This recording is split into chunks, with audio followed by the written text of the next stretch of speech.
"You don't belong here, boy. This park is for decent folks." Officer Mike Thompson's voice dripped with disdain as he approached the young black man sitting peacefully on a bench in Central Park, reading a legal brief. The joggers nearby slowed their pace, sensing the brewing tension in the crisp October afternoon. When the young man calmly responds, "I have every right to be here, officer," and pulls out his prosecutor's badge, the officer's face goes pale as he realizes his career just ended. Marcus Williams, 28, had come to Central Park for his usual lunch break from the Manhattan District Attorney's office. As one of the youngest senior prosecutors in the department, he often escaped here to review cases in the tranquil setting. Today, however, his peaceful routine was about to be shattered by an encounter that would change multiple lives forever. The autumn leaves crunched under Officer Thompson's heavy boots as he strutted toward Marcus with the confidence of someone who'd never faced real consequences for his actions. Thompson, a 15-year veteran of the NYPD, had built his reputation on what he called keeping the neighborhood clean, a euphemism his colleagues understood all too well. Before we continue with this incredible story of justice served, if you're enjoying this tale of karma, please hit that like button and subscribe to our channel. And let us know in the comments what city you're watching from. We love hearing from our global audience. Marcus looked up from his case files, his Harvard Law School training keeping his expression neutral despite the officer's obvious hostility. He'd encountered this type before, the kind of cop who saw his badge as a license to intimidate rather than protect. What Thompson didn't know was that Marcus had spent the last 5 years prosecuting police misconduct cases, and he recognized every illegal tactic in the book. "I said move along," Thompson barked, his hand instinctively moving toward his nightstick. "We've had complaints about suspicious individuals in this area." The lie rolled off Thompson's tongue with practiced ease. In reality, the only complaint had come from his own prejudiced assumptions. He'd spotted Marcus from across the park and immediately decided that a young black man in an expensive suit didn't belong in this upscale section of Central Park.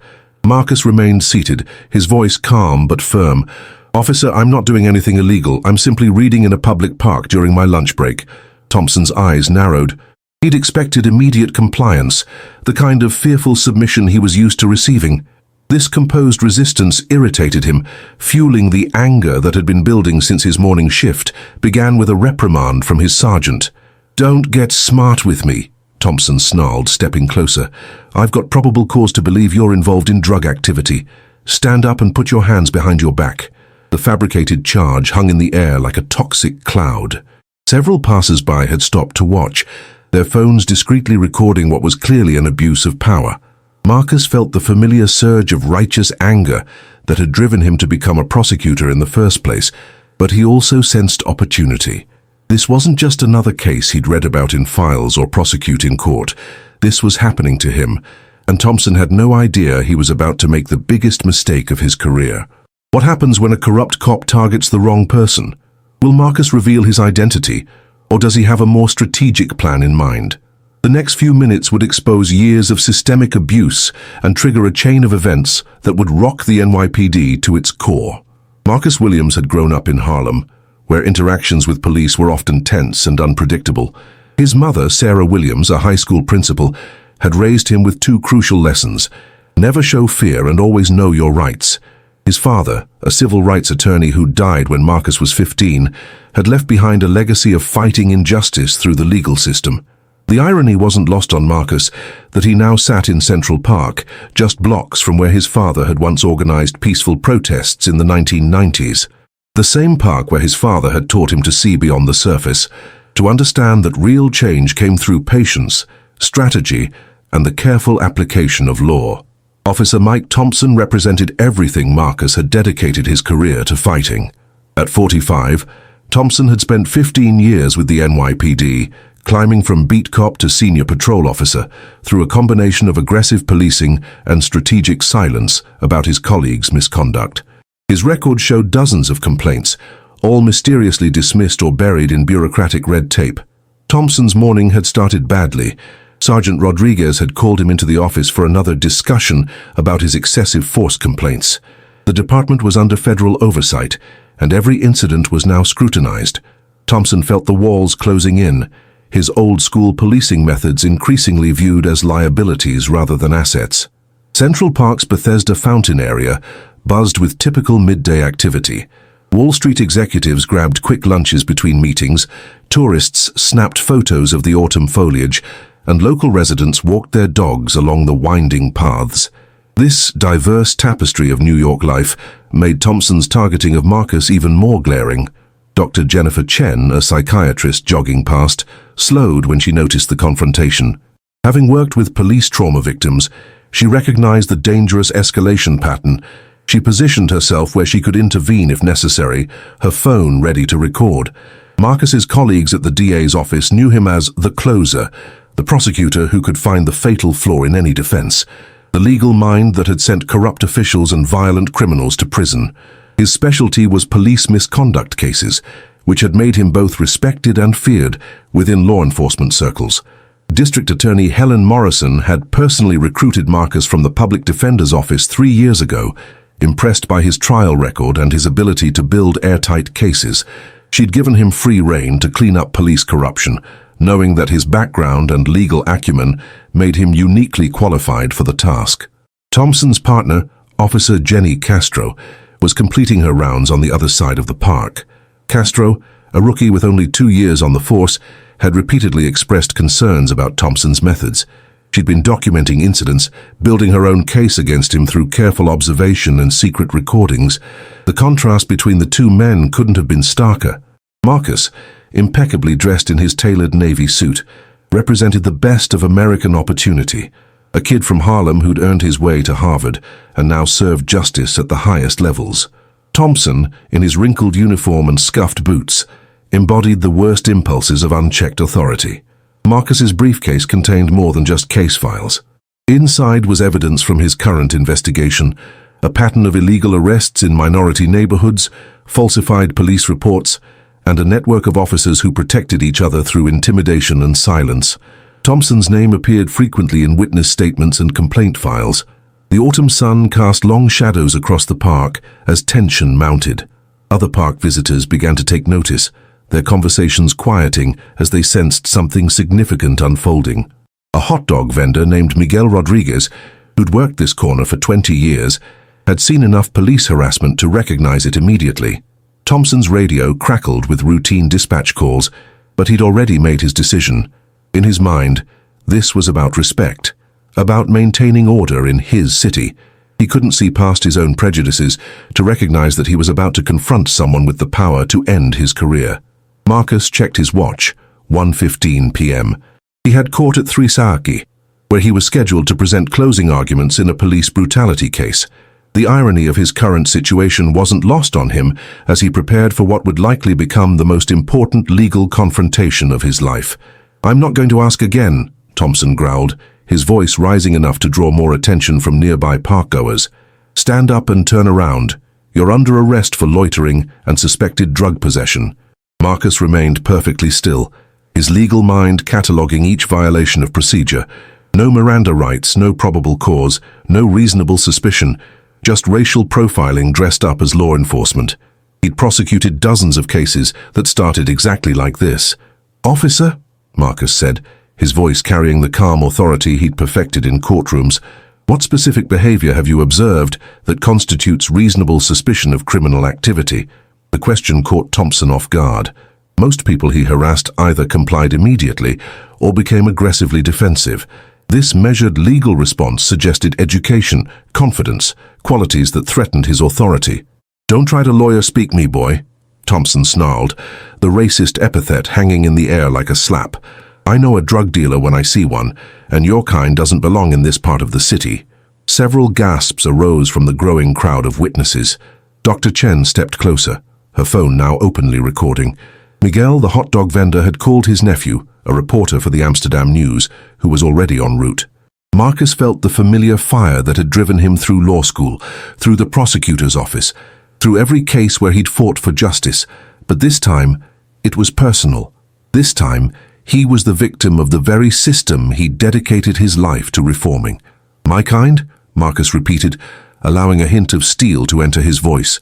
"And what kind would that be, officer?" He paused, reading the name tag. "Thompson?" Thompson's face flushed red. The calm confidence in Marcus's voice unnerved him, but he'd gone too far to back down now.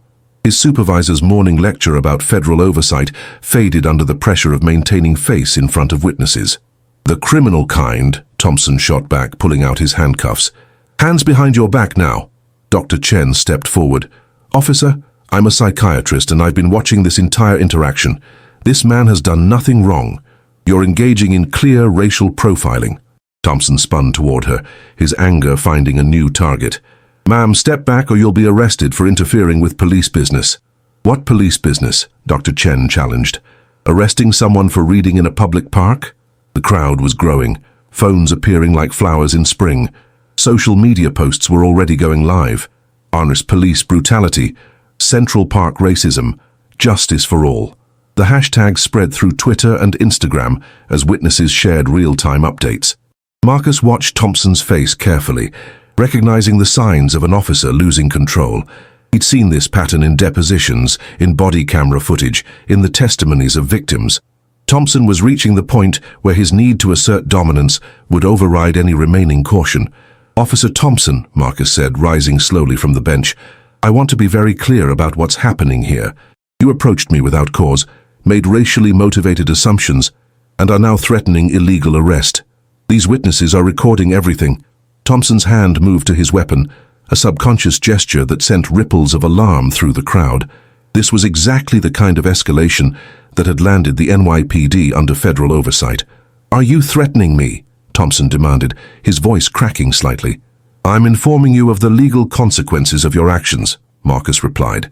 "Every word you've spoken constitutes evidence of civil rights violations under federal law." The legal terminology hit Thompson like cold water. This wasn't some street kid who could be intimidated. This was someone who understood the system, someone dangerous to his way of operating. Officer Jenny Castro's voice crackled over Thompson's radio. "Unit 47, what's your status? I'm heading to your location." Thompson realized his partner was approaching, and Castro was already suspicious of his methods. If she witnessed this confrontation, she'd have enough evidence to end his career. "Last chance," Thompson said, but his voice lacked its earlier conviction. "Hands behind your back or I'll use force." Marcus looked around at the circle of witnesses, at the phones recording every moment, at Dr. Chen's determined expression. This was bigger than just his own harassment now. This was about every young black man who'd been illegally arrested, every family destroyed by false charges, every community terrorized by corrupt officers. He made his decision. "Officer Thompson," Marcus said, reaching into his jacket pocket, "before you make the biggest mistake of your career, I think there's something you need to see." Thompson's hand instinctively moved toward his weapon as Marcus's hand disappeared into his jacket. The crowd held its breath, sensing they were about to witness either justice or tragedy. What Marcus pulled from his pocket would change everything. Marcus withdrew his prosecutor's badge slowly, deliberately, watching Thompson's expression shift from aggression to confusion to dawning horror. The gold shield caught the afternoon sunlight, its official seal unmistakably authentic. "Marcus Williams, Senior Prosecutor, Manhattan District Attorney's Office," he announced clearly, his voice carrying across the silent crowd. "Badge number 4721. Currently assigned to the Police Accountability Unit." Thompson's face went ashen. The Police Accountability Unit was legendary within the NYPD, the prosecutorial team that had sent 12 officers to prison in the past 3 years. Every cop in the city knew that crossing the PAU was career suicide. "Doctor." Chen lowered her phone, a smile spreading across her face. "Well, well," she murmured. "Plot twist of the century."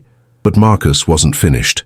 The afternoon had revealed something more significant than one racist cop's misconduct.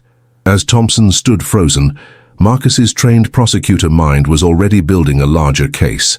"Officer Thompson," Marcus continued, "you should know that for the past 6 months, I've been investigating a pattern of racially motivated arrests in Central Park.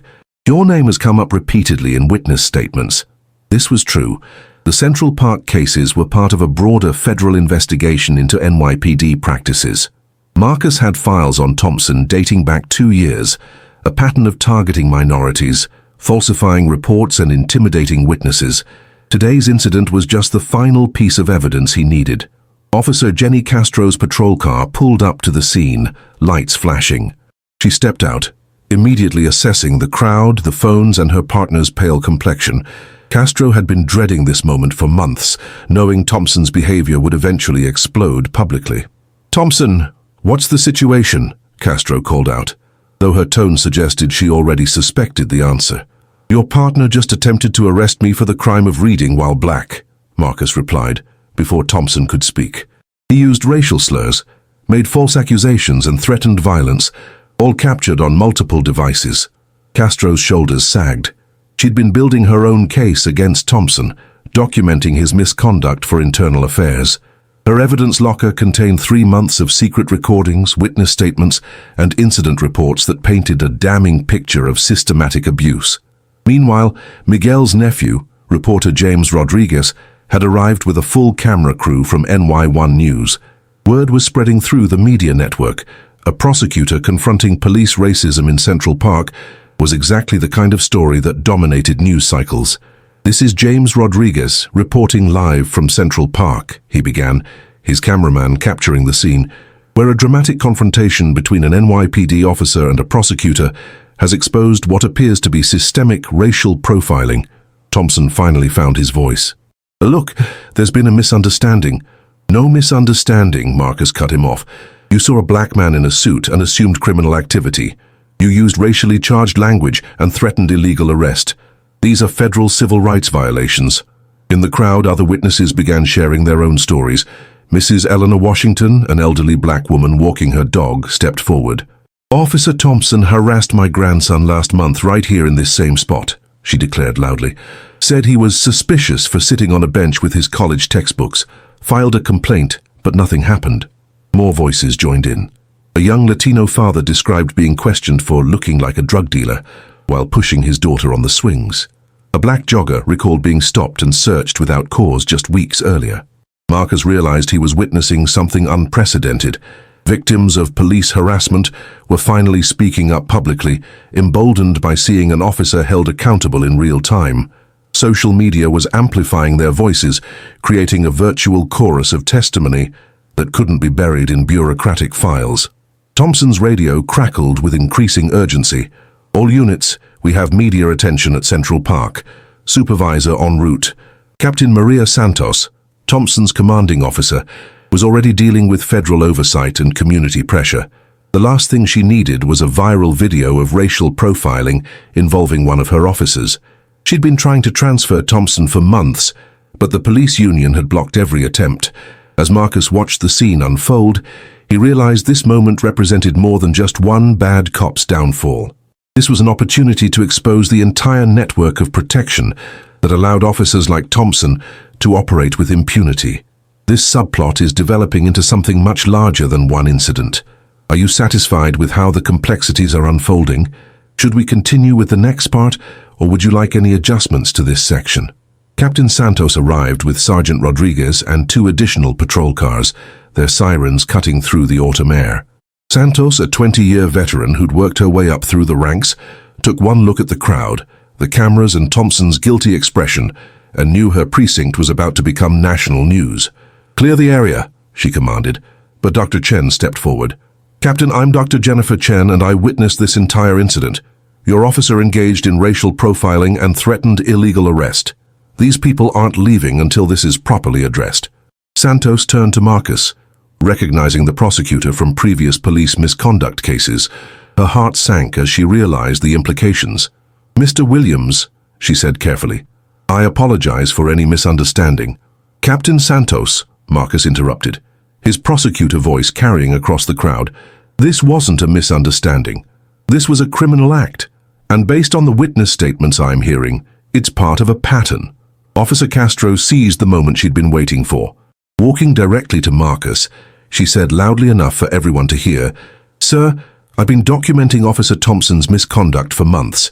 I have recordings, witness statements, and incident reports. I've been trying to build a case through proper channels." The revelation sent shockwaves through both the crowd and the arriving officers. Police officers rarely testified against their colleagues. The blue wall of silence was legendary. Castro's public declaration represented a seismic shift. Thompson's face contorted with rage and betrayal. "Castro, you lying—" "Officer Thompson," Captain Santos cut him off sharply. "You will remain silent until we sort this out." But Marcus had already moved into prosecutor mode. "Captain, I'm formally filing charges against Officer Thompson for civil rights violations, false imprisonment and intimidation. I'm also requesting an immediate investigation into the systemic failures that allowed this pattern to continue." James Rodriguez pushed closer with his camera crew. "Mr. Williams, as a prosecutor who specializes in police misconduct, what does this incident tell us about law enforcement in New York?" Marcus faced the camera directly, knowing his words would reach millions. "This incident represents exactly why we need police accountability." Officer Thompson felt comfortable using racial slurs and threatening illegal arrest because he believed there would be no consequences. He was wrong. The crowd erupted in applause. Social media exploded with real-time updates. Prosecutor fights back, police accountability, and justice in Central Park trending worldwide within minutes. But the most dramatic moment was yet to come. Sergeant Rodriguez approached Marcus with his radio. "Sir, I have District Attorney Morrison on the line. She wants to speak with you immediately." Marcus took the radio. "Helen, I assume you've seen the news." "Marcus, I'm watching live coverage right now," came Morrison's voice, audible to nearby witnesses. "Are you injured? Do you need medical attention?" "I'm fine, but we need to discuss the broader implications. This goes beyond one officer." "Agreed. I'm declaring this a priority investigation. Full resources, federal cooperation, the works. This ends today." Thompson was visibly sweating now, realizing his career was over. But Marcus wasn't finished. He'd noticed something crucial during the confrontation. Thompson's body camera was conspicuously absent, and his radio had been turned off during the initial approach. "Captain Santos," Marcus announced, "I need to know why Officer Thompson's body camera is missing and why his radio was disabled when he approached me. Those are both violations of NYPD protocol." Santos checked Thompson's equipment, and her expression darkened. "Thompson, where's your body cam?" It was malfunctioning," Thompson stammered. Officer Castro spoke up again. "Captain, his body camera has been malfunctioning for 3 months. He claims equipment problems before every questionable stop." The crowd murmured angrily. This wasn't just racism, it was premeditated evidence tampering. Marcus pulled out his phone and dialed a number. "Agent Sarah Martinez, FBI Civil Rights Division," he announced. "I'm reporting a federal civil rights violation and evidence tampering by an NYPD officer. We need immediate federal intervention." Thompson finally snapped. "You think you're better than me because you wear a suit? You're still just another—" "Stop talking," Captain Santos ordered, but the damage was done. Thompson's unfinished racial slur was captured on multiple recordings, providing additional evidence of his mindset. The FBI's involvement changed everything.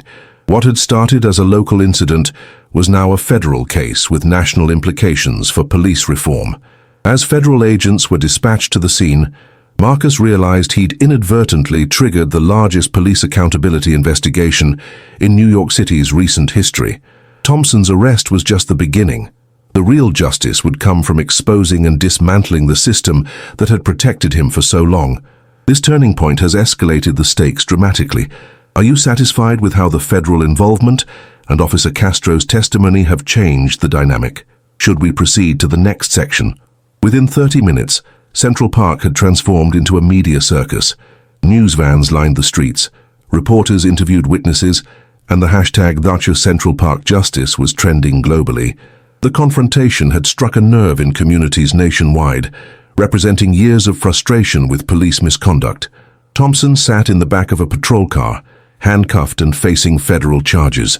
His 15-year career was over, his pension forfeited, and his name would forever be associated with the kind of racism law enforcement claimed no longer existed. FBI agent Sarah Martinez arrived with a team of federal investigators. Martinez, a veteran of civil rights prosecutions, immediately recognized the significance of the case. "Mr. Williams, we'll need your full cooperation in what's likely to become a comprehensive investigation." "You'll have it," Marcus replied. "But I want to make something clear. This isn't about one bad cop. This is about institutional failures that allowed systematic abuse to continue unchecked. The ripple effects were already spreading through the NYPD. Officers who had witnessed Thompson's behavior over the years were being contacted by internal affairs. The federal oversight team was demanding all complaints, incident reports, and disciplinary records related to Thompson and his associates. Officer Castro found herself at the center of media attention as the whistleblower cop who documented Thompson's crimes. Death threats from fellow officers poured in within hours, but support from community leaders and reform advocates provided protection and encouragement. "I became a police officer to protect people," Castro told reporters. "Officers like Thompson betray everything the badge should represent." Captain Santos faced immediate suspension pending investigation into her supervision of Thompson.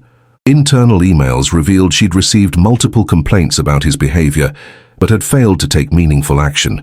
The federal oversight team would determine whether her inaction constituted criminal negligence.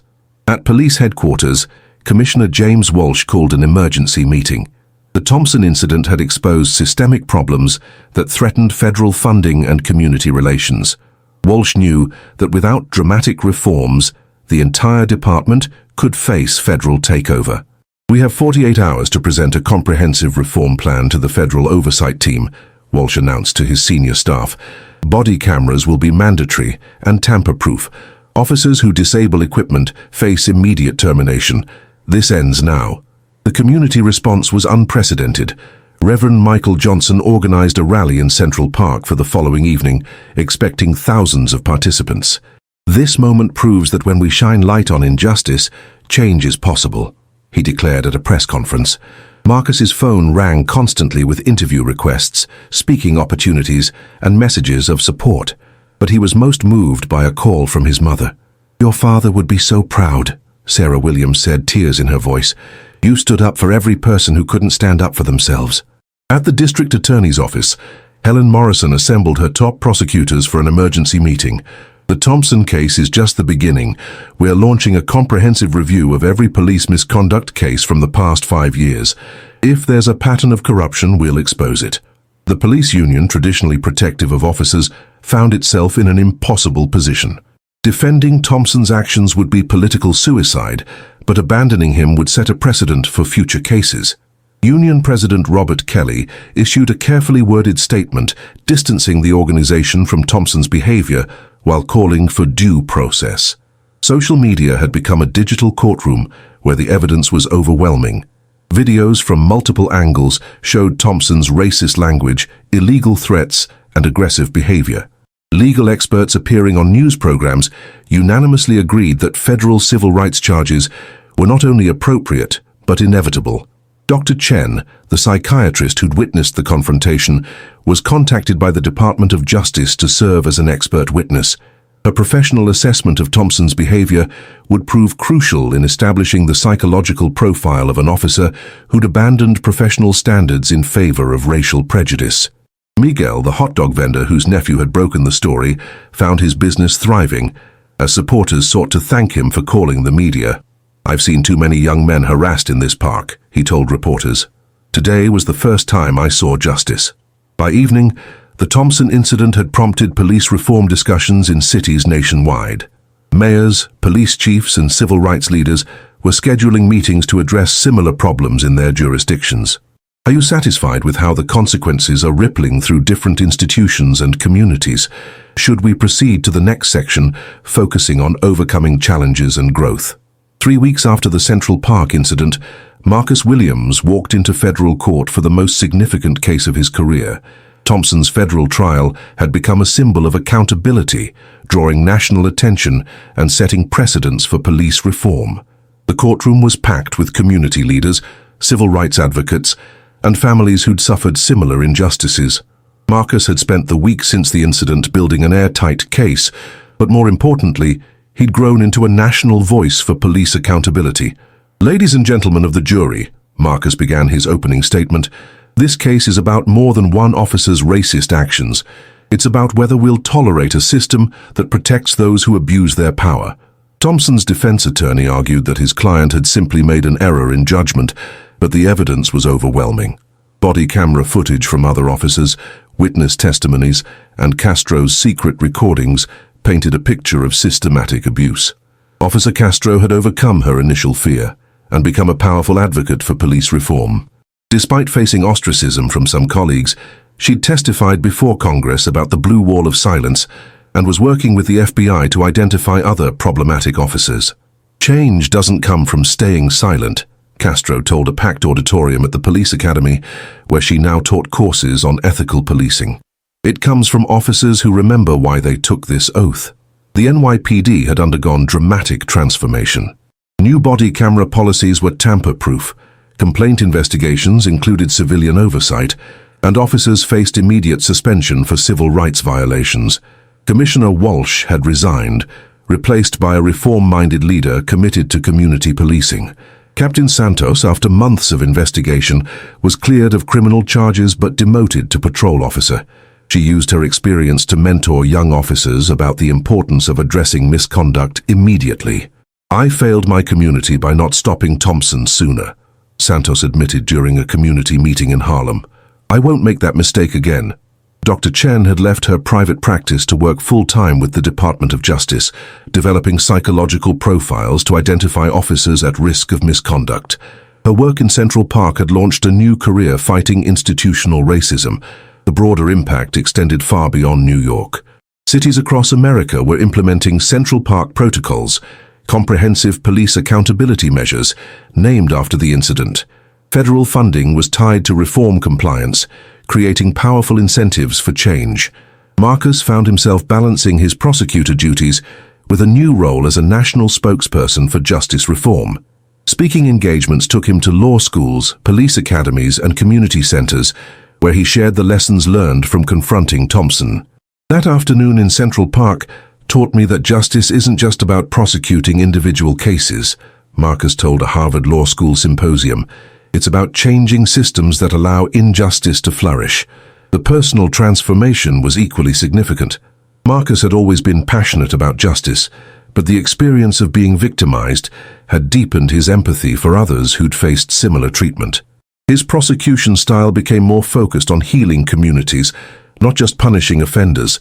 His relationship with his mother had strengthened as well. Sarah Williams had become a community activist, using her son's experience to organize police accountability workshops in schools. Marcus showed that education and determination can overcome hatred, she said during a rally in Central Park, now renamed Justice Park by community activists. But it shouldn't take a prosecutor's badge to get basic human dignity. The most powerful moment came during Thompson's sentencing. The former officer, convicted on all charges, faced federal prison time and the loss of his pension, but Marcus's victim impact statement focused on hope rather than revenge. "Officer Thompson's actions hurt more than just me," Marcus told the court. "They damaged trust between police and communities, but they also proved that accountability is possible when good people refuse to stay silent." Thompson was sentenced to 5 years in federal prison and lifetime prohibition from law enforcement. More importantly, his case became a teaching tool in police academies nationwide, showing future officers the consequences of racist policing. The transformation wasn't complete, but progress was undeniable. Police misconduct complaints were investigated more thoroughly. Officers felt empowered to report colleagues' bad behavior, and communities had new tools to demand accountability. This section focuses on the growth and positive changes that emerged from the incident. Are you satisfied with how the characters have evolved and the institutional changes that occurred? Should we proceed to preparing for the climax? 6 months after Central Park, Marcus Williams faced his greatest challenge yet. The FBI investigation had uncovered a massive corruption network involving dozens of officers, 3 captains, and a deputy commissioner. What had started with Thompson's racist arrest had revealed systematic civil rights violations affecting thousands of victims. Marcus stood in the federal courthouse conference room, surrounded by evidence boxes that represented 5 years of illegal arrests, falsified reports, and covered-up complaints. Agent Martinez spread out organizational charts showing the web of corruption that Thompson had been just a small part of. "We have evidence of over 200 illegal arrests, Marcus," Martinez explained, "all targeting minorities, all with falsified reports, all protected by supervisors who knew exactly what was happening." The scope was staggering. Thompson hadn't been a rogue officer. He'd been part of a coordinated effort to harass minority communities under the guise of proactive policing. The network included officers from 12 precincts, With leadership that went to the highest levels of the NYPD, Deputy Commissioner Robert Hayes, a 30-year veteran, had been secretly recorded discussing keeping certain neighborhoods in line and making sure troublemakers knew their place. His arrest 3 days earlier had sent shockwaves through law enforcement nationwide. Marcus's phone buzzed with a text from Officer Castro. "They're threatening my family. 3 officers showed up at my apartment last night. This is bigger than we thought." The corruption network was fighting back viciously. Castro had received death threats, witness intimidation was rampant, and several victims had been arrested on trumped-up charges in obvious retaliation. The stakes had escalated, far beyond Thompson's individual case. District Attorney Morrison called an emergency meeting with federal prosecutors. "Marcus, they're trying to destroy the entire investigation. We need to move fast before more evidence disappears." Evidence was indeed disappearing. Computer files were being deleted, security footage was mysteriously corrupted, and key witnesses were being transferred to different precincts or suddenly retiring. The corruption network was using every tool at their disposal to protect themselves. Dr. Chen had documented the psychological warfare being used against whistleblowers and victims. "They're trying to break people psychologically," she reported to the federal oversight team. "This is systematic intimidation designed to silence anyone who might testify." The community was organizing in response. Reverend Johnson had mobilized faith leaders, civil rights groups, and victim advocacy organizations into a powerful coalition demanding justice. Their daily protests at City Hall were drawing national attention and political pressure. "We won't be intimidated, Reverends," Johnson declared at a press conference. "Every arrest, every threat, every attempt to silence us only proves how necessary this investigation is." Marcus realized the federal trial would be more than a criminal prosecution. It would be a battle for the soul of American policing. The corruption network had resources, political connections, and decades of experience covering up misconduct. But they'd made a crucial mistake. They'd underestimated the power of evidence and community determination. The legal strategy was complex. Federal prosecutors would present conspiracy charges against the leadership, while Marcus prosecuted the individual civil rights violations. The cases would proceed simultaneously, creating maximum pressure on defendants to cooperate. Media attention had intensified as the investigation expanded. 60 Minutes, CNN, and major newspapers were preparing exposés on police corruption in America. The Thompson case had become a symbol of everything wrong with law enforcement, but also everything possible when accountability systems worked.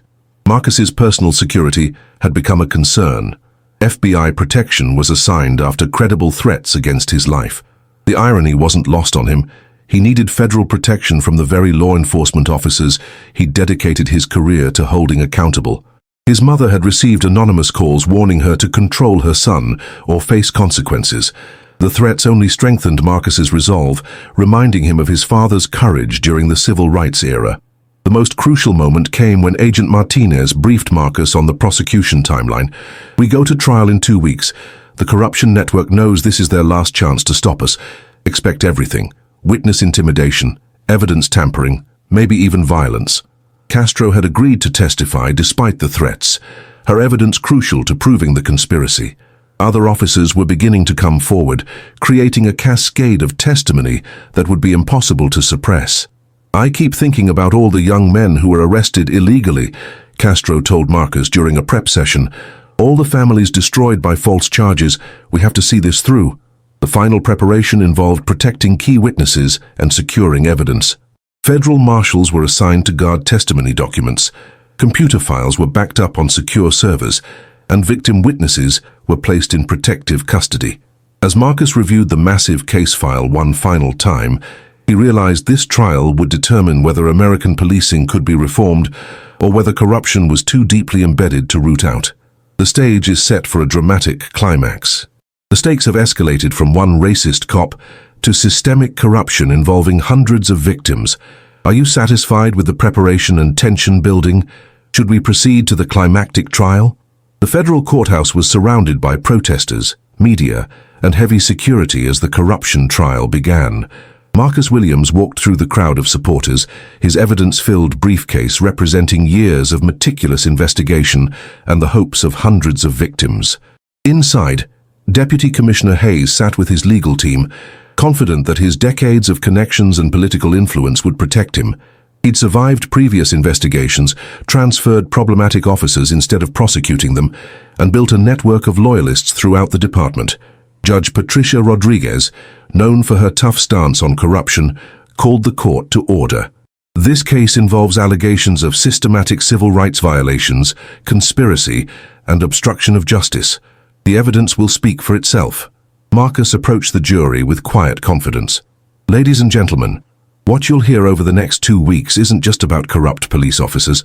It's about a criminal organization that used badges and uniforms to terrorize minority communities. The first witness was Mrs. Eleanor Washington, the elderly woman who'd spoken up in Central Park. Her grandson, Michael, had been arrested on false drug charges by Thompson's network, spent 6 months in jail, and lost his job while fighting the fabricated case. They said he looked suspicious, Mrs. Washington testified, her voice shaking with emotion. He was reading a medical textbook, studying to become a nurse, but because he was young and black, they called him a drug dealer. Officer Castro took the stand on day 3, her secret recordings playing throughout the packed courtroom. Thompson's voice filled the air. These people need to learn their place. A few illegal arrests keep the neighborhood quiet. The defense attacked Castro's credibility, calling her a disgruntled officer seeking attention. But Agent Martinez presented corroborating evidence, phone records, financial documents, and surveillance footage that proved the conspiracy's scope. Officer Castro risked everything to expose this corruption, Marcus told the jury during cross-examination. While Deputy Commissioner Hayes was protecting officers who violated civil rights, she was protecting the communities they terrorized. The prosecution's breakthrough came on day 7, when Captain Williams, no relation to Marcus, unexpectedly took the stand. Facing his own charges, Williams had agreed to cooperate in exchange for a reduced sentence. Hayes told us directly, Williams testified, that aggressive enforcement in minority neighborhoods was department policy. He said complaints would be handled internally and to not worry about civil rights violations. Hayes's lawyer objected repeatedly, but the evidence was overwhelming. Computer files recovered by FBI forensics showed deleted emails discussing problem communities and acceptable arrest quotas based on race and ethnicity. Dr. Chen's expert testimony explained the psychological impact on victims and communities. This wasn't random misconduct, she told the jury. This was systematic psychological warfare designed to intimidate entire neighborhoods into submission. The most dramatic moment came when Marcus called Thompson to testify from federal prison. Facing additional charges, Thompson had agreed to detail the corruption network's operations in exchange for a slightly reduced sentence. Deputy Commissioner Hayes ran this like a business, Thompson testified via video link. Officers who made racially motivated arrests got positive evaluations and promotions. Officers who questioned the policy were transferred or disciplined. The defense's strategy crumbled as witness after witness confirmed the conspiracy's existence. Financial records showed Hayes had received unexplained payments from private security companies that benefited from increased police contracts in targeted neighborhoods. Hayes finally took the stand in his own defense, denying any knowledge of systematic misconduct. But under Marcus's cross-examination, his story fell apart. Commissioner Hayes, Marcus asked, if you were unaware of this conspiracy, why did you personally approve the transfers of 7 officers who reported civil rights violations? Those were routine administrative decisions, Hayes stammered. Marcus presented the transfer documents showing Hayes's personal signature on each one. Routine. 7 officers in 2 months, all reporting the same supervisors, all transferred to distant precincts. The jury deliberated for 6 hours before returning guilty verdicts on all charges. Hayes faced 20 years in federal prison, the loss of his pension, and lifetime prohibition from law enforcement. 12 other officers and supervisors received sentences ranging from 5 to 15 years. But the real victory came in Judge Rodriguez's sentencing remarks. This conspiracy represented the worst instincts of law enforcement. You violated your oaths, betrayed public trust, and terrorized the communities you swore to protect. Outside the courthouse, hundreds of supporters celebrated as Marcus addressed the crowd. Today proves that no one is above the law. Not corrupt officers, not complicit supervisors, not anyone who thinks a badge gives them the right to violate civil rights. Reverend Johnson led the crowd in singing "We Shall Overcome," the same song Marcus's father had sung during civil rights protests decades earlier. The circle was complete. A new generation had continued the fight for justice. This climactic trial has resolved the main conflict with comprehensive justice for all involved. 1 year after the Central Park confrontation, Marcus Williams stood before the newly renamed Justice Park, where a bronze plaque commemorated the day that changed American policing forever. The inscription read, "Where Courage Confronted Corruption, October 15, 2024. The transformation had been remarkable. The NYPD's new commissioner, Dr. Angela Foster, the first black woman to hold the position, had implemented comprehensive reforms that became the national model for police accountability. Body cameras were now tamper-proof, civilian oversight was mandatory, and officers faced immediate suspension for civil rights violations. The Central Park Protocols, as they were nationally known, had been adopted by over 200 police departments across America. Federal funding was tied to reform compliance, creating powerful incentives for change that reached from New York to Los Angeles. Marcus had been promoted to chief of the Civil Rights Division, overseeing a team of 50 prosecutors dedicated to police accountability. His office had achieved a 95% conviction rate in misconduct cases, sending a clear message that the era of unchecked police power was over. Officer Castro had become a national symbol of ethical policing. Despite initial threats and ostracism, she'd been promoted to sergeant and now headed the NYPD's Internal Affairs Division. Her training programs on ethical decision-making were being implemented in police academies nationwide. "That day in Central Park taught me that silence enables evil," Castro told a graduating class of police recruits. "Your badge is a privilege, not a weapon. Honor it." The victims of the corruption network had found justice beyond the courtroom. A federal settlement provided $50 million in compensation for illegal arrests and civil rights violations. More importantly, criminal records had been expunged, allowing people to rebuild their lives after years of false accusations. Michael Washington, Mrs. Washington's grandson, had completed nursing school and was working at Harlem Hospital. The false drug charges that had nearly destroyed his future were now part of his motivation to help others overcome systemic injustice. "Marcus Williams saved my life," Michael said during a community ceremony honoring the prosecutor. "But more than that, he proved the system could work when good people demand justice." Dr. Chen had left private practice permanently, becoming the director of police psychology for the Department of Justice. Her research on identifying and preventing officer misconduct was being used to screen and train law enforcement nationwide. The ripple effects extended far beyond policing. The Central Park case had inspired a new generation of civil rights lawyers, community activists, and reform advocates. Law school applications had surged, with students citing Marcus's example as motivation to pursue justice careers. Thompson served his federal sentence in isolation, having been repeatedly threatened by other inmates who despised corrupt cops. Upon release, he would face lifetime prohibition from law enforcement and parole supervision. His pension had been forfeited, providing additional funds for victim compensation. Deputy Commissioner Hayes died in federal prison 8 months into his sentence, a broken man whose legacy became a cautionary tale about the consequences of systematic corruption. His death marked the end of an era of unchecked police power. The broader impact on American society was profound. Police misconduct complaints were investigated more thoroughly. Officers felt empowered to report colleagues' bad behavior, and communities had new tools to demand accountability. Trust between police and minority communities began slowly rebuilding. Marcus's personal life had flourished as well. He'd married Dr. Sarah Mitchell, a civil rights lawyer he'd met during the federal investigation. Their wedding in Central Park drew thousands of supporters who viewed their union as a symbol of love, conquering hate. His mother, Sarah Williams, had become a prominent activist, using her son's experience to organize police accountability workshops in schools nationwide. The Sarah Williams Foundation provided legal aid to families affected by police misconduct. "My husband would be so proud," she said during the park ceremony. "He always said change comes slowly, then all at once." That day in Central Park was our all-at-once moment. The anniversary ceremony drew civil rights leaders, reformed police officers, and families who'd been touched by the investigation. Reverend Johnson delivered a speech that captured the moment's significance.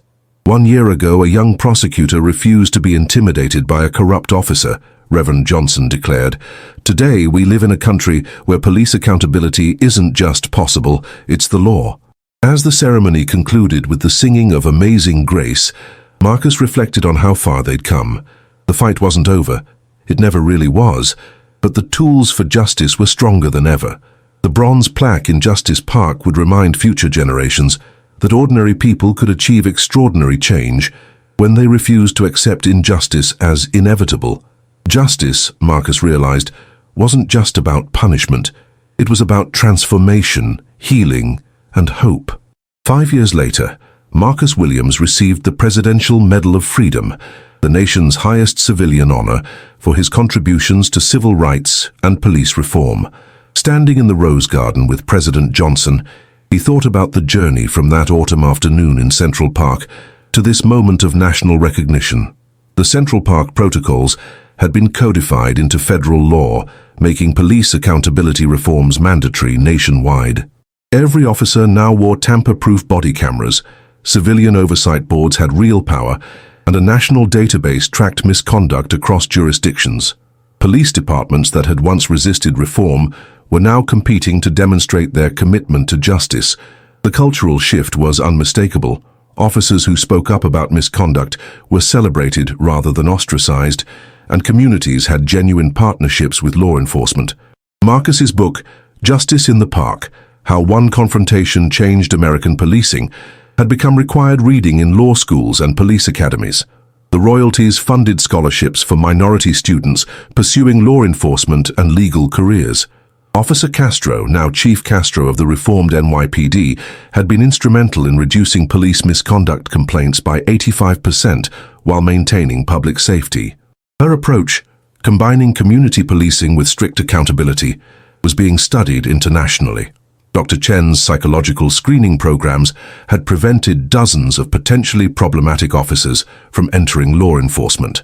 Her early intervention techniques helped officers manage stress and bias before they became harmful to communities. The victims of Thompson's network had rebuilt their lives with dignity restored. Several had become police officers themselves, determined to be the change they wanted to see. Others pursued careers in law, social work, and community advocacy. Central Park remained a symbol of transformation. The Justice Park plaque drew thousands of visitors annually, and tour guides regularly told the story of how one prosecutor's courage had changed a nation.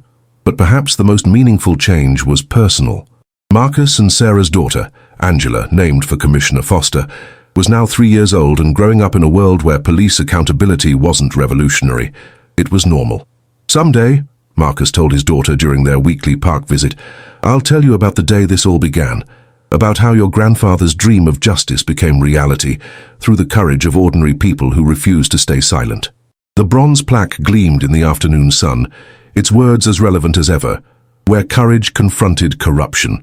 But Marcus knew the real monument wasn't bronze. It was the transformed institutions, the healed communities, and the renewed faith in justice that had emerged from one man's refusal to be intimidated. The fight for justice was eternal, but the tools for victory were stronger than ever. And in Central Park, now Justice Park, children of all races played together under the watchful protection of officers who truly served and protected. The dream of equal justice under law had taken a giant step toward reality, one confrontation at a time. If you watched until the end, comment, "I watched until the final" below. This incredible true story of justice and transformation reminds us that change is possible when good people refuse to stay silent. Marcus Williams could have simply walked away from Officer Thompson's harassment, but his courage to stand up for what's right changed not just his own life, but the lives of countless others. The Central Park incident proves that one person's refusal to accept injustice can create ripple effects that transform entire systems. From Thompson's federal conviction to the nationwide police reforms that followed, this story shows how individual courage can spark institutional change. What did you think of this amazing story of karma and justice? Share your thoughts in the comments. Did Marcus handle the situation the right way? Have you ever witnessed or experienced similar injustice? How do you think police-community relations can continue improving? Don't forget to like this video if you believe in justice and accountability.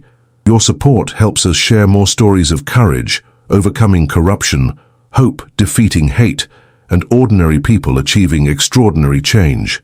Subscribe and hit that notification bell so you never miss our latest stories of justice, transformation, and the power of standing up for what's right. We bring you real stories of people who refused to be victims and instead became agents of change.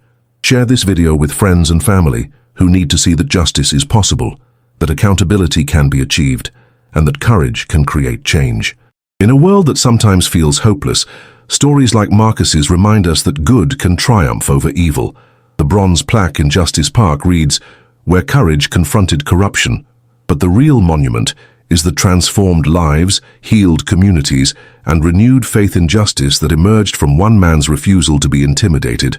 Remember, you don't need a law degree or a prosecutor's badge to stand up for what's right. You just need the courage to speak truth to power and the determination to never let injustice go unchallenged.